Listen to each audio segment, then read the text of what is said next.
Ever wondered why some people seem to have a gift for music? Have you ever wished that you could play by ear, sing in tune, improvise and jam? You're in the right place. Time to turn those wishes into reality. Welcome to the Musicality Podcast with your host, Christopher Sutton. Hello and welcome to the Musicality Podcast. Today we're going to be talking about one of my favorite topics in music and musicality training, which is the Pentatonic Scale. If you've been listening to this podcast for a while, you will be well familiar with the idea that we think the Pentatonic Scale is super useful and important for you to know about, even though outside the world of the Musicality Podcast, it's often seen as a niche scale just suitable for some genres, or it's kind of a beginner's scale that you quickly move beyond. Today in this episode, we're going to be talking a little bit about why you might have underestimated the pentatonic scale, why it's so valuable even for advanced musicians to spend a bit of time getting to know. I'm joined on this episode by Adam Liette, our communications manager here at Musical U, and Andrew Bishko, our product manager and content editor. Say a quick hello, Adam and Andrew, and maybe introduce yourself in a line or two. Hello everyone, I'm Adam Liette, communications manager here at Musical U. I play the guitar and trumpet. Hello, I'm Andrew Bishko. I play woodwinds and keyboard instruments, and I especially love playing the accordion these days. Very nice. I always love it when a musician introduces themselves as playing a whole family of instruments. I think that makes a great impression compared to, I play the tenor sax. So, as I said, the pentatonic scale packs a lot of punch for something that on the face of it is not a big deal. Why don't we kick off with Andrew? Maybe you could just explain very briefly what is the pentatonic scale and what's your perspective on why it's something we as musicians should be paying attention to? Well, the pentatonic scale is a 5-note scale plus the octave. Pentatonic scales are found throughout the world in most every musical culture, and the pentatonic scale actually seems to be hardwired in our brains. We have this video scattered across the site with Bobby McFerrin demonstrating this. It's very natural, almost neurological.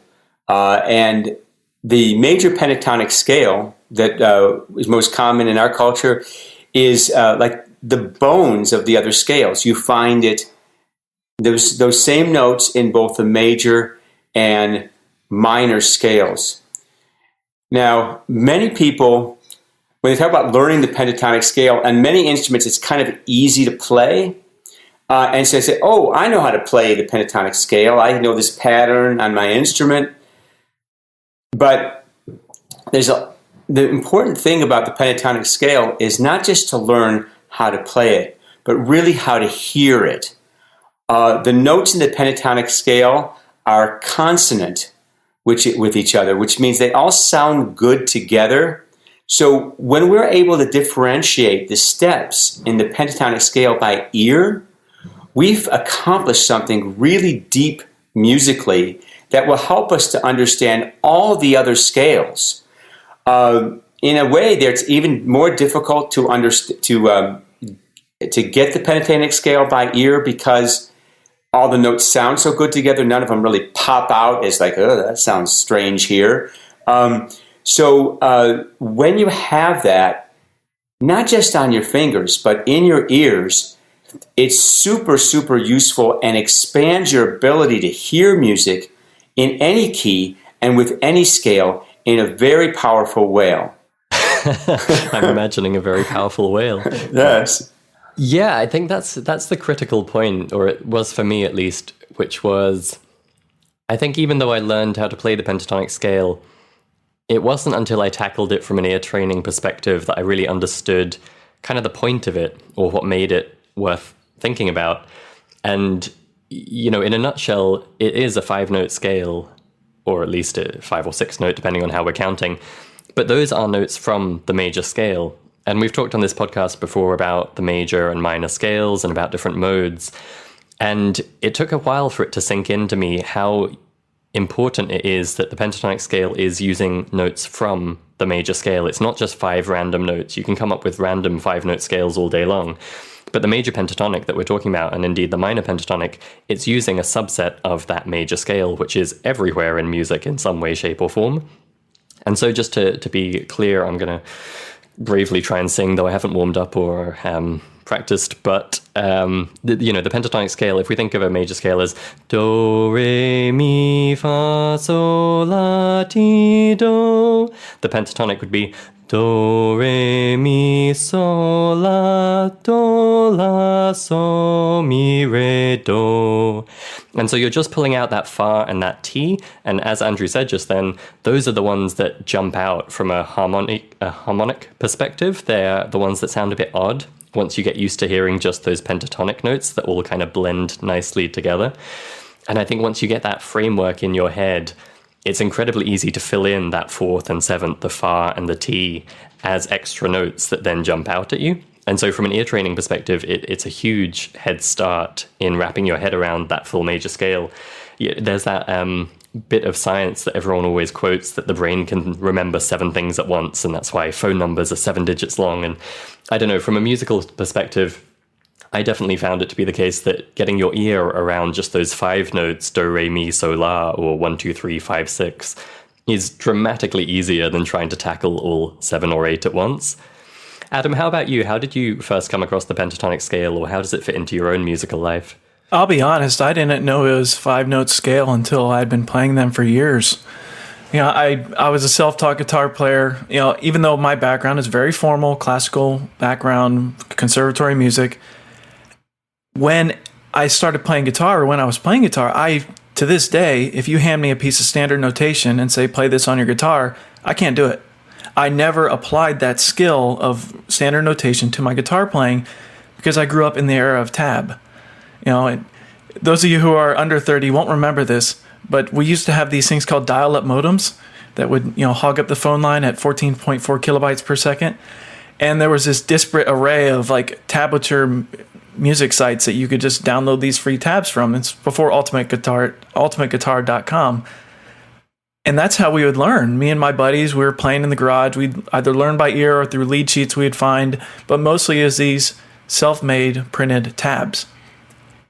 And then I started getting into wanting to solo. I was the lead guitarist in the band because I was, the better guitarist for whatever that means when you're 13.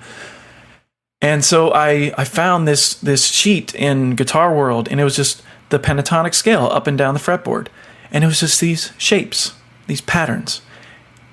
And I would practice going up and down the fretboard, these patterns, was 1 through 5.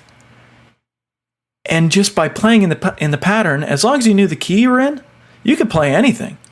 Absolutely anything. And it would sound right just because of what Andrew was saying. All these notes, all these pitches fit within the scale, and they're never going to be wrong. And then from there, you can start to add those passing and neighboring tones as you start to get a little more advanced, start to get a little more confident in your ability to play. And then, as I started continuing to play, and we were covering these solos, these songs by the bands at the time, I found that I needed the tab to learn the solo, but sometimes I'd just look at the tab, and I'd say, oh, he's just in pentatonic 4. So I was able to quickly deconstruct the solos, and I didn't really need to go note by note. I needed to know the general pattern that he was playing in, and from there, I could, even if I wasn't playing note for note, I could fairly confidently play through that guitar solo, and no one in the crowd is going to know the difference, and I would be able to play it well and feel good about the performance, and it was great.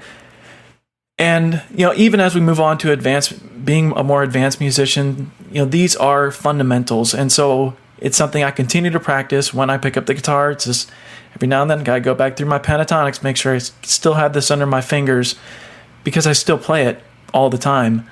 And so, yeah, for me as a guitar player, having never learned standard notation on the guitar, pentatonics were the only reason I became a good soloist, I think, or it was the reason at the time, and really opened up a whole new world of playing for me. That's super interesting. I sometimes make disparaging comments about guitarists and the pentatonic scale, because I think it is, there's that cliche where you learn the pentatonic pattern, or the minor pentatonic specifically, and every solo just sounds like you're playing the minor pentatonic scale. But obviously, that is an oversimplification. It is everywhere in music. It is, as we've touched on, the skeleton and framework. You know, a lot of musicians think of the major scale or the minor scale, depending on the key, as your framework. But underneath that, you have this pentatonic shape, as it were. And I think tapping into that with your fingers and with your ear gives you a whole different level of understanding of what's going on. I think a couple of the other cool things that I've learned over time are, to come back to my point about being easier to learn, the modes are a lot easier to wrap your head and your ears around with the pentatonic. You know, in the case of guitar, like you were talking about, Adam, guitarists normally come across it as the minor pentatonic, and then they're a bit surprised to realize they've kind of half memorized the shapes for the major pentatonic already, and that kind of clicks in the brain a little bit. For me, you know, I would never have imagined I'd be able to sing through the modes of the major scale. That just seemed like an insurmountable task, even once I was fine doing major and minor scales. But actually, I found that when I tried singing the modes of the major pentatonic, there are only 5 of them. They're all pretty simple. And I was able to get that into my ear within a day or two of just kind of practicing singing them. And again, it just gives you that head start then when you want to sing the full mode. You've got that pentatonic mode as a stepping stone. And the other thing I picked up over time when I was trying to kind of reconcile interval thinking with solfa thinking, and again, this is one that's relevant for guitarists in particular, I think, because those fretboard patterns you're always thinking about, is it, you know, 2 steps up or 3 steps up, and the shape of it. It was really helpful with the pentatonic that there's only really 2 types of interval in there. You know, for the consecutive notes, there are whole steps or there are minor thirds, and that's it. You know, do, re, mi, a couple of whole steps there. Mi to so, minor third, so to la, whole step, la to do again, minor third. And that goes for the minor pentatonic that starts on la, or the 6th note of the scale. It goes for all of the modes as well. There's just those 2 types of interval in there. So again, if you're approaching it from an ear training perspective and trying to figure out things by ear and so on, restricting yourself to the pentatonic can be a huge head start. I think the last thing I wanted to touch on, and Andrew, I'm sure you have some thoughts on this too, is that another place it really helps to have that simplest stepping stone is in the context of improvisation. You know, Adam, you were talking about guitar soloing, but for any musician, we've already said a few times how the pentatonic scale, all the notes sound good. And that's kind of a broad statement, but the bottom line is if you're playing over a major key chord progression or a not too wacky minor key chord progression, playing the corresponding pentatonic scale is going to sound good all the time, any note from it. And that gives you an enormous cushion as a beginner improviser to know that you can pick any pitch from that scale and it'll sound good. And suddenly you're free to think about rhythm and dynamics and phrasing and all of these things without worrying, oh, I'm going to hit a wrong note and it's going to clash with the chord. I totally agree with you on that. And I've been thinking about, I played a few years back, there was a musician, a local musician who was dying of cancer. And we did a big benefit concert for him, and a huge variety of amazing musicians came. And I was, and I, you know, I've been playing jazz and all kinds of different things and all kinds of crazy scales.